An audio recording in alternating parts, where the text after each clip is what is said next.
Hello again. Remember in the first lecture where I said we're going to do it chronologically from the beginning towards the end with a few side trips? This is a side trip. What I'd like to talk about today is a military campaign, Napoleon's campaign in Egypt, and how it led to the beginning of modern Egyptology. Now, what I'll do is I'll explain the campaign. I'll explain why Bonaparte was going to Egypt. But I'll also explain why he took with him 150 scientists, artists, engineers. And then I'll try to show you what came out of this expedition, how modern Egyptology is really due to Napoleon Bonaparte. But first, why did he go to Egypt? Well, 1798 is the year that he took off. At this time, Napoleon isn't the emperor. Right? He's just a young general. He's 29 years old. And he's coming out of the Italian campaigns. He's done very well, marvelously. He is the hero. He has defeated an Italian army. He has conquered Italy, organized an army, and he's also brought back an awful lot of treasures to Paris. He has taken the artworks from Italy and brought them back to Paris. So he is the hero. He comes back to Paris, conquering hero, 29 years old, top of the world. And the Directory, who is running the government, says to him, your next task is to invade England. Now, Bonaparte is infantry. He is not a sailor. So he doesn't want to do that, right? England is, of course, the enemy of France at this time. He looks at the boats and says, they're inadequate. We're not going to invade England, right? But he has another plan. He suggests, I'll go and conquer Egypt. Now, there's several reasons why conquering Egypt is a reasonable thing for Bonaparte to say. One is, politically, it was the worst thing you could do to England is conquer Egypt. Why? This was England's land route to India. English trade depended on controlling Egypt. And if the French controlled Egypt, English economy was dead. So he was going to strike a blow at England by going to Egypt. The other reason he wanted to go, I think, was personal. Alexander the Great was always his hero. And Alexander the Great began the great career of his by conquering Egypt. And he even said, you know, all greatness starts in the East. Right? So he wanted to conquer Egypt, I think, because Alexander the Great had done it. Now, also, I think he wanted to see the place. You know, he was a person like we are. He was also a scholar, by the way. Don't think of Napoleon, you know, as this crude guy. Not at all. He was a member of the French Institute in Mathematics. He was a bit of a culture vulture. Wherever he went, he would draw up lists of artworks to be requisitioned. Right? He was an okay guy. As a matter of fact, you know our system of numbering the streets, odd-numbered houses on one side, even-numbered on another? That was Napoleon's idea. He got lost one night, ticked off, he couldn't find a house. He said, we're going to number odd number and even number. But Napoleon was really somebody to be reckoned with. Right? So he was off to Egypt. The year is 1798. Now, what was known about Egypt in 1798? Not much. Hieroglyphs, right, hadn't been deciphered yet. Right? And remember, by the way, the word is hieroglyphs. The carvings you see on the walls are not hieroglyphics. That's an adjective, right? It's a hieroglyphic writing. It's a hieroglyphic script. But the ducks and birds are hieroglyphs. Hieroglyphs hadn't been deciphered. So a lot of the history was unknown. There was no systematic attempt at organizing the knowledge that was known. For example, there weren't museums with large collections of Egyptian antiquities. The closest thing to a museum collection was what were cabinets of curiosities. These were wealthy people in Europe had little cabinets, literally like a china closet, in their houses where they would have curiosities. It might be a mummy's arm brought back from Egypt by a sea captain. It might be a two-headed baby in a jar, right? These were the cabinets of curiosities that wealthy people, you would come and after dinner, let me show you my cabinet, right? So this was as close to a museum collection as we had. So Bonaparte was sailing off into sort of uncharted waters. He was really doing something new. Now, also, the information that had been gained about Egypt came from unprofessional sources. What I mean by that is you get missionaries going to do missionary work, and they'd come back and report. They weren't trained observers. They had their own agendas. So you don't often get an objective reporting. Or sometimes it would be a sea captain who sailed up the Nile and would describe what he saw. In 1737, 2 sea captains went to Egypt. One by the name of Pocock, the other Norden. Norden was a Danish and Pocock was English. We don't know that they ever talked to each other. They were in Egypt at the same time, and I figured it out. Their ships probably crossed in the Nile. But each one wrote a description of Egypt. And what you get are kind of drawings that are unprofessional. I mean, Norden's looked like he never left the ship. They're little tiny pyramids across the water. I mean, almost like he never got off his boat. So you never had a really good description of this country, Egypt, that Napoleon was sailing for. Bonaparte was going to change all that.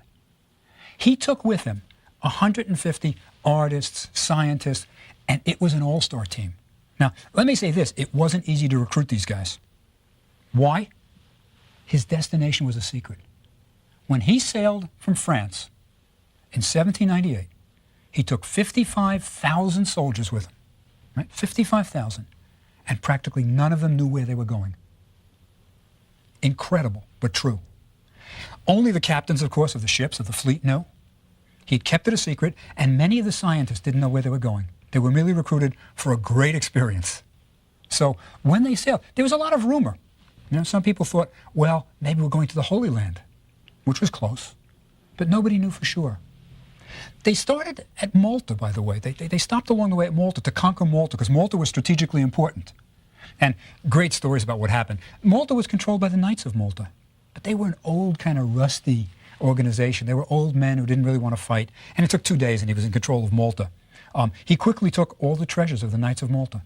Right? Which included, by the way, life-size silver statues, 12 of them, of the apostles. They've never been seen again. They disappeared. The only thing he left for the Knights was a splinter from the True Cross. That's what he left them. But after Malta, he sailed for Egypt with his all-star crew. Now, let me tell you about some of these guys. Vivant Denon was probably the second oldest member of the group. They were young. He was in his 50s, Denon. But he was a professional artist and a friend of Bonaparte, and he's later going to become the first director of the Louvre, right? The first director of the museum when it's founded. First started out as Musée Napoleon, by the way. Denon went along as an artist, but there was also Berthollet, the chemist, right? And Napoleon had known him before, and he called him my chemist, right? So Berthollet was the chemist. He also took along with him guys like Geoffroy St. Hilaire, who was a great naturalist, young, up and coming. You know who was there? The mathematician, Fourier, as in the Fourier transformations. He was there. The mineralogist, Dolomieu, after whom we have the mineral dolomite named, he was there. There was Monge, who was a great mathematician. It was an amazing crew. Even Redoute, who was a brother of the famous Redoute who painted roses, right, to do the botanical drawings. He was going to describe all of Egypt. Now, along with these sort of senior scientists, and most of them were professors, came a younger crew of students. Now, these guys were professors at the École Polytechnique, for example. So they brought with them students. You know, hey, I'm going on, you're 19 years old, come on, we're going. And you would have young students along. So many of the people there were like 17, 18. I mean, there's even one kid who took his books along. He was 17 years old when he left, took his books along, studied in Cairo, and the next year he was examined and he became an engineer. He was graduated in Cairo, right? So it was an exciting adventure for the savants. But there was a war to fight, right? Napoleon still had to conquer Egypt. So he leaves in 1798, conquers Malta, and then there's a war to fight. Now, he lands his man near Alexandria. All is well. But one of the things about this campaign that sort of reveals Bonaparte's personality, he was always impatient. I mean, he was a genius, and he was brilliant, but he was impatient. They landed in August, right? Summer. It's hot. They have woolen uniforms and no canteens. They had not prepared for a desert campaign. And the first thing they do when they march from Alexandria to Cairo, the desert road, they start dying of thirst. The locals had filled in the wells, right? So there were no water. Men shot themselves. They were in such agony, right? Now Bonaparte, when he landed, was trying to explain to the people that I'm your friend. I'm not going to conquer. Now, understand the political situation in Egypt at the time. Egypt was not being ruled by the Egyptians per se. The Turks had official control of Egypt. And the Turks had as their kind of janissaries, their emissaries in Egypt, the Mamelukes. Now, Mameluke is a word that means bought man. The Mamelukes were originally bought as slaves from the Circassian mountains as young boys. And they were trained to be soldiers in Egypt. Eventually, they revolted. They became soldiers, revolted, and now the Mamelukes were in charge. And they were tyrannizing the peasants, taxing them heavily. And Bonaparte lands, and he issues a proclamation to the Egyptians. We come here to free you. Now remember, this is just after the French Revolution. We're talking liberté, égalité, fraternité. And that's what he's preaching to these people. And he says, we're going to liberate you from the Turks. Right? Interesting, by the way, the very first document ever published in Arabic in Egypt was Napoleon's proclamation. He brought the printing presses, the first Arabic printing presses to Egypt. And where did he get the typeface? They raided the Vatican. They went to the Vatican, took all the typeface, brought it over with printing presses, with 2 printers, and they were set up to print. Right? So the first documents you get published in Arabic, Napoleon. But anyway, we got to get to the war. They march to Cairo. Eventually they make it to Cairo. Men kill themselves. It's a terrible situation. And they are just about hanging on by their fingernails. And they are about to fight the battle of their lives, the Battle of the Pyramids. There are 2 major battles fought in Egypt, the Battle of the Pyramids and the Battle of the Nile. Neither one is accurate. They're both misnamed. The Battle of the Pyramids was not by the pyramids, and the Battle of the Nile was not by the Nile. But we'll get to the Battle of the Nile in a minute. The Battle of the Pyramids was fought in a melon patch, about 6 or 7 miles from the pyramids, in a place now called Mbaba. There's a camel market there now. But you could see the pyramids in the distance. And the Mamelukes had been massing their forces. So you were going to get a clash, for the first time in history, of a modern Western fighting army, Napoleon's, with an Eastern fighting force, but they were very, very different. The Mamelukes were all cavalry. The typical Mameluke, and these were, really great-looking guys. They had turbans, they had flowing robes, they all had these wonderful horses, they all had 2 pistols, swords, and a servant or 2 running behind. So what they would do is they would go into battle with their horses, with their pistols, fire their pistols, throw them over their shoulders, the servants would grab them, reload them, find them in the battle, give them back their pistols, and it would all continue again. So we were going to get these very brave Mamelukes, skilled horsemen, fighting Napoleon's disciplined army. A lot of these guys had been with him in Italy and knew it worked. They had never lost. Right? Napoleon had never lost a battle. So the Battle of the Pyramids is about to be fought. Napoleon has his men form squares. You have riflemen on the outside. You have artillery on the corners, and the cavalry is inside the square. The Mamelukes are about to charge. Probably about, more than 5,000. We're not sure of the exact numbers because they get exaggerated, but certainly more than 5,000. Napoleon's squares are formed. And just before the battle, Napoleon points to the pyramids. You could see them in the distance. And he says, soldiers, from these heights, 40 centuries of history looks down upon you. Now, the remarkable thing is, he was about right. The pyramids were about 40 centuries old. And you wonder how he knew it, because remember, it hadn't been studied yet. It was really an educated guess. And the battle began. It was quickly over. The Mamelukes charged, and the squares held their fire until the Mamelukes were right on top of them, and they just blew them away. The Mamelukes retreated, massed again, another charge, and it was clear they were no match for a Western army. The Mamelukes were done with. Now, the army was quite happy about this, not just because they'd won the battle, but these Mamelukes carried their wealth with them. They often had gold coins sewn into their turbans. So right after the battle, there was a tremendous amount of looting. These Mamelukes were on the battlefield dead, and they had inlaid, swords inlaid with gold. They had pistols that were fantastic. So the army did quite well. And now Napoleon was in charge of Cairo, right? He had conquered. But his victory wasn't going to last very long. Because let me tell you what happened with the next battle, the Battle of the Nile. Napoleon establishes himself quickly in Cairo. They take over the houses of the Mamelukes. Things are going well. And then comes Horatio Nelson, the English admiral, who had been looking for Napoleon's fleet. Now, nobody really knew where Napoleon was going, so they'd been searching around. They heard he had been at Malta. They tried other places. Napoleon had his fleet anchored at Aboukir Bay. The Admiral Brier, had suggested, don't anchor here. It's not good protection. Let's take the fleet away to Corfu. They want to go away from Egypt. Bonaparte was an infantryman, didn't understand having your fleet away from where you need it. He said, no, anchor here. So Brier did a smart thing. He anchored as close to shore as he could, so that nobody finding him could go between him and shore. And he pointed all his guns seaward. So if an attack came from the sea, from the Mediterranean, he could fire. 13 ships of the line, they're called. Those were the fighting ships, not the transport ships. There were 13 ships of the line, anchored in Abu Qir Bay. And Nelson sails into Abu Qir Bay and sees him just lined up.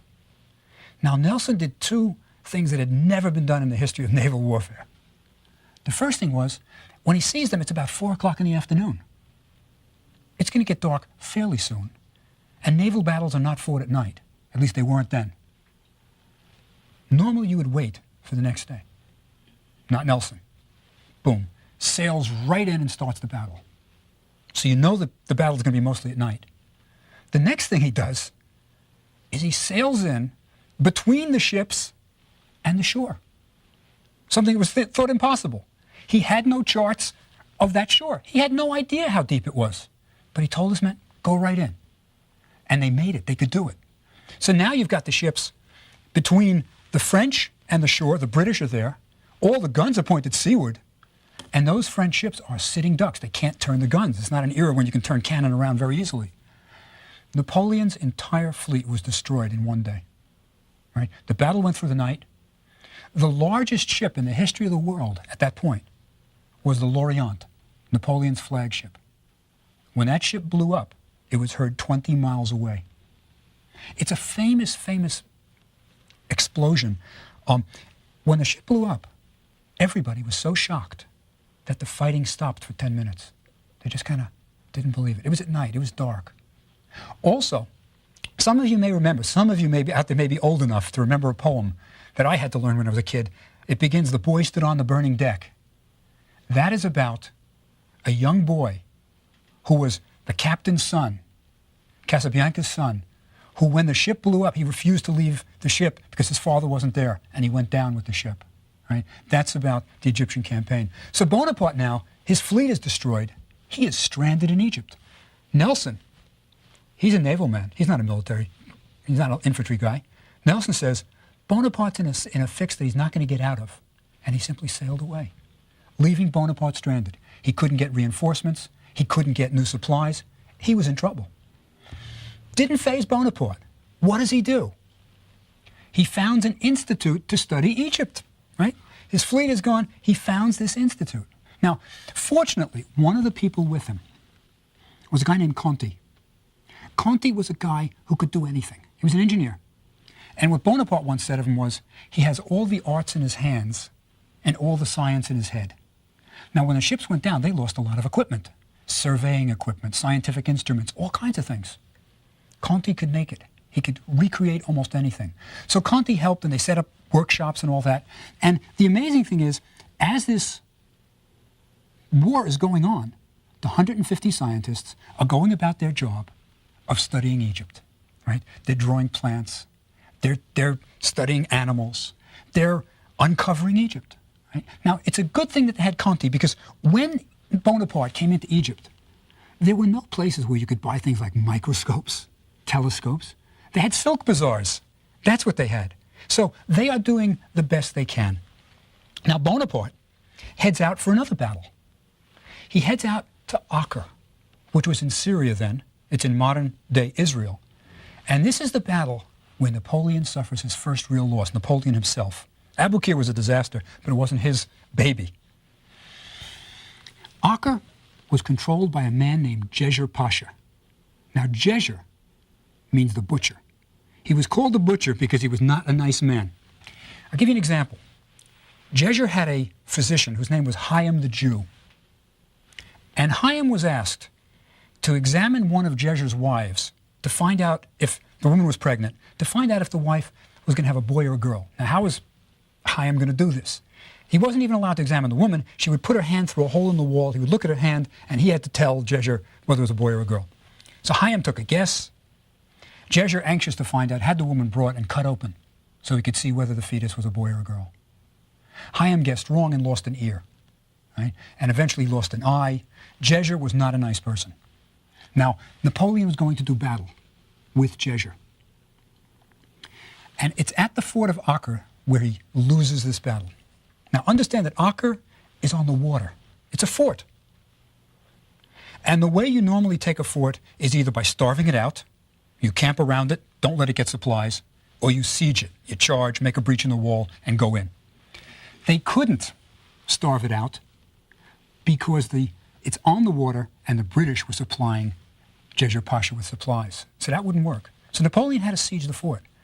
But he didn't wait for his cannons to come up, and they kept charging the fort. The men would die. It was a terrible, terrible situation for the French army. And not only were they losing the battle because of Djeser Pasha being reinforced and just shooting cannon at him one after the other, the plague had struck. The French started dying of the plague, bubonic plague. So they were really fighting two battles, a military one and this medical one. Now, while this is going on, as I say, the scientists are recording all of Egypt. A remarkable thing, 150 men doing the best they can. Now, by 1798, right, Napoleon knew he was defeated. He marches back from Acre, comes in victorious, by the way. He marches in victoriously into Cairo. They get the healthy ones in front, they march in, they say, yeah, we conquered. Comes in, always spinning his own legend. Comes in, but Bonaparte knew it was over. It's now 1799, and he's making plans to leave. Bonaparte does not tell his men. He leaves a letter for General Kléber, his next in charge, who says, and it says, by the time you read this, I'll be on a ship heading for Paris. It says, there are the developments in France that call me, I must leave. Kléber is really ticked off. I mean, he's got a losing war. But Bonaparte left with Denon, the artist, and a few other people. And what does he do when he returns? He declares himself a hero. He has medals struck, showing that he is the conqueror of Egypt, right? He's founded an institute. He's come back, and he has medals struck saying, I've conquered Egypt.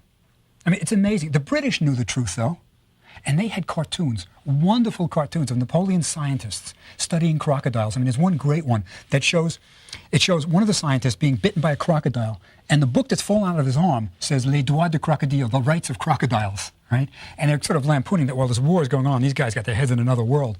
But it was the beginning of modern Egyptology, right? Even though Napoleon is declaring himself the hero returning, and he's not a hero, lots of things are going to happen. First, when they get back, eventually, there is a truce, 1801. The scientists are going to return, and they are going to publish what is probably the greatest publication in the history of the world up till then, the Description de l'Egypte. It's 10 huge volumes of engravings. It's the first time that the West saw Egypt accurately depicted. It's fantastic. It shows the temples. It shows everything. This is the first time that the West is going to realize that pyramids aren't that pointy. You know, always you had people who describing things that hadn't even seen it, doing drawings. The Description de l'Egypte showed it all. Not only that, they brought back collections. These guys were professionals. They were artists. They were engineers who could measure and draw carefully. They brought back collections of antiquities that had never been assembled. It was the first coherent attempt at assembling a collection. I mean, it's remarkable what they did. Now, when the thing was published, the Description de l'Egypte was published, it was a sensation. People started a fad, which we call Egyptomania. For example, furniture started to have legs in the shape of mummies, right? Wrapped up mummies. And women used to wear their hairdos. They called it à l'Égyptienne, right, in what they thought were Egyptian ways. But it was also important for the zoologists. They had brought back their specimens. Now, it's an amazing story how these guys ever got their specimens back. Think about it. They had lost the war. When the British came in 1801 to work out the treaty, the deal was the following. All antiquities go back to England. Everything the French had collected was British property. That was the treaty. The scientists all said, now these are guys who had spent 2 years under horrible conditions, collecting their birds, collecting the plants, collecting everything they wanted. The scientists, the zoologists, the botanists, they all said, we'd rather go back to England with our collections than lose them. They weren't going to let their collections go. Now, the British were really quite decent about it. They said, no, you can take your collections with you. And they let the French go back with their collections. I mean, it was really a rather magnanimous thing. And this became the beginnings of modern collections for museums, when museums would send out expeditions to collect. This is where it all comes from. I mean, think how audacious it was for Bonaparte, going off to fight a war. And what does he do? In addition, he takes 150 scientists and says, oh, we're going to do a scientific study. He was going to colonize Egypt. That was his intention. It was going to become a French colony. So really, from Bonaparte's military campaign, we're starting to see the beginnings, just the beginnings, of modern Egyptology. Now, let me say something about how they made the recordings. As I said before, the ancient Egyptian language was a dead language. Nobody could read it. Nobody. As a matter of fact, nobody even thought that it contained any history, that it might contain records of the kings, that it might contain, annals of military expeditions. Nobody ever thought that. It was always believed to be purely religious. Because think about the name, hieroglyphs, hieros, sacred carvings. Because only the priests could read them in Egypt. That was the literate class. So everybody thought these were just religious texts, right? But Bonaparte had instructed his men. The scientists, some of them were linguists. He had instructed them to copy the hieroglyphs accurately. And there were many men who did nothing but copy hieroglyphs. And they're done so accurately. I can pick up a page of the Description de l'Egypte. I can pick up a page. And I can look at the hieroglyphs. And I can read them. And they didn't know what they were copying. Right? So it's really quite a remarkable achievement. And that is perhaps one of the most lasting things that Bonaparte achieved. The decipherment of hieroglyphs is going to come right out of this expedition. And let me tell you how.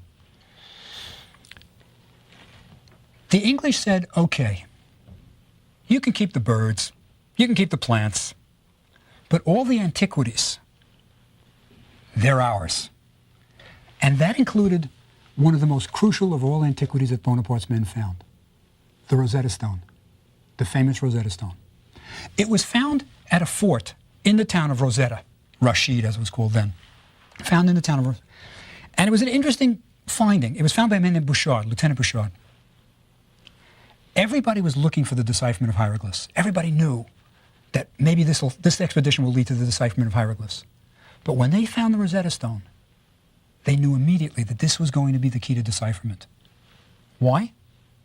Because it had the same inscription in two different languages. It had it in Egyptian, but it also had it in Greek. And the Greek inscription said, it's the same inscription twice, right? Actually 3 times, but I'll talk about that later. So the Rosetta Stone was going to be the key to decipherment of hieroglyphs. Bouchard found it. It was brought to Cairo. The savants looked at it and said, this is going to be the key. The scientists knew this was going to be the key. But the treaty said all the antiquities have to come to England.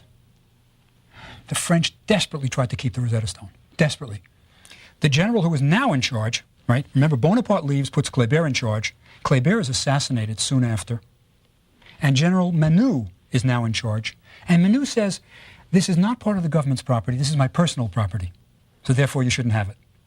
The English simply pointed a cannon at his head and said, we're taking it. And that is why today the Rosetta Stone is not in the Louvre in Paris. It's in the British Museum in England, because Napoleon lost that campaign. And the Rosetta Stone was going to be the key. Fortunately, the French had made copies of the Rosetta Stone. They used it. It's inscribed. It's a stone that has carvings. So they used it as a printing stone. They inked it and ran paper over it and pressed it so that they had impressions of it. And scientists are scientists. They're not interested in war. They're not interested in nationality. They passed out copies to everybody who wanted it. So the French had copies of the Rosetta Stone at least. And this is what would lead to the decipherment of hieroglyphs. And it's all because of Napoleon Bonaparte. Now, next time, we're going to talk about the Rosetta Stone and about the actual decipherment of ancient Egyptian. See you next time.